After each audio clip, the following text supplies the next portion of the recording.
పంపుతాను, నీకు ఇష్టమైన రంగు చెప్పు, చీర పంపుతాను. ఏ రంగు పంపను? గులాబీ రంగు మాట్లాడిందండి.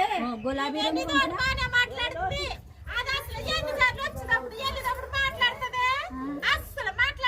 ఇదిగో గులాబీ రంగు పంపనా, ఎరుపు, పచ్చ, ఏది పంపనా? గులాబీ రంగు. ఇలాంటివి కట్టుకుంటావా? అంచి అంచి చీర పంపనా? ఇదిగో నాకు నచ్చిన చీర పంపుతానే. సరే అయితే నెల మరి నాకు పెట్టవా భోజనం? ఏం కూర మాసం అండి చెప్తున్నావా? మరి నన్ను ఇప్పుడు ఇక్కడే ఉన్నాను, నన్ను లోపలికి రమ్మనాలి కదా. నన్ను రమ్మని మరేమో తాటగిల్ బాగుంటది, గృహప్రవేశం చెప్పాను.